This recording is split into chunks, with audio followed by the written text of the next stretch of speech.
Bonjour à tous, je suis Florence Marchal, porte-parole de la MINUSCA, et c'est avec un immense plaisir que je vous retrouve pour la conférence de presse hebdomadaire de la MINUSCA.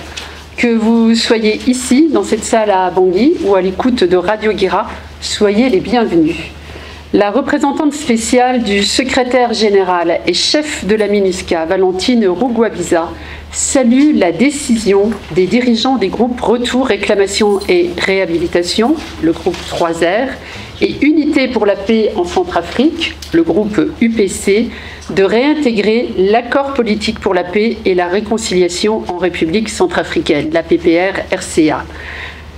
Alors que l'une des tâches prioritaires confiées à la MINUSCA par le Conseil de sécurité des Nations Unies est d'appuyer le processus de paix, la mission ne peut que se féliciter de toute initiative ou déclaration visant à faire taire les armes et à ramener l'ensemble de ses signataires dans l'accord de paix de 2019 et la feuille de route de Luanda de 2021.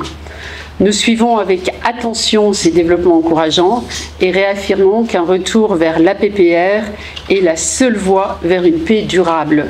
Conformément à notre mandat, nous sommes disponibles pour faciliter la mise en œuvre de cet accord une fois que ses modalités auront été définies par ses signataires.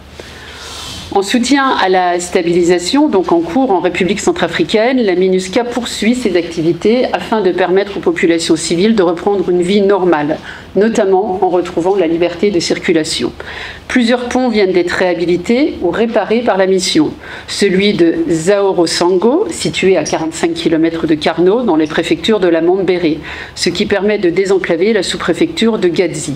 Celui de Bornou, à Bria, dans la préfecture de la Haute-Koto, et enfin, dans le cadre du plan de stabilisation de la Yadé, 9 ponts permettant de relier Bokaranga aux principales villes de la préfecture de la Ouampende, dont Ndim. Le dernier pont permettant l'accès à Ngoutere sera finalisé et opérationnel dans les prochains jours. La remise en état de ces ponts contribue non seulement à l'amélioration de la mobilité, mais également au renforcement de la sécurité des populations qui deviennent ainsi plus facilement accessibles.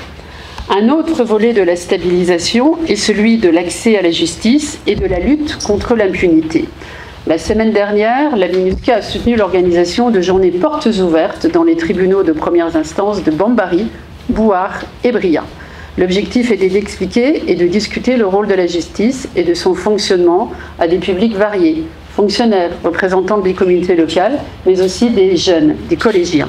Les visites guidées des tribunaux et la distribution de dépliants ont complété les échanges. Enfin, toujours dans le domaine de la justice, les ministères de la Justice et de la Santé publique de la République centrafricaine ont signé mercredi dernier, le 23 avril, un arrêté conjoint établissant le comité interministériel mixte sur la santé des détenus, connu sous le nom de comité paritaire.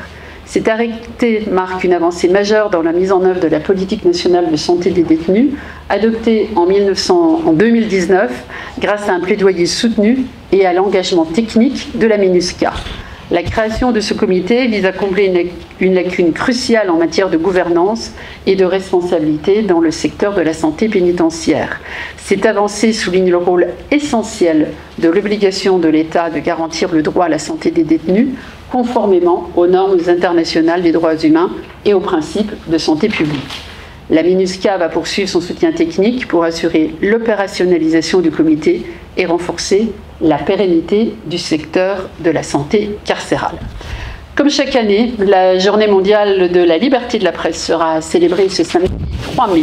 Cette journée rappelle au gouvernement la nécessité de respecter leur engagement en faveur de la liberté de la presse. C'est aussi une journée de réflexion entre professionnels des médias que vous êtes sur les questions de la liberté de la presse et de l'éthique professionnelle.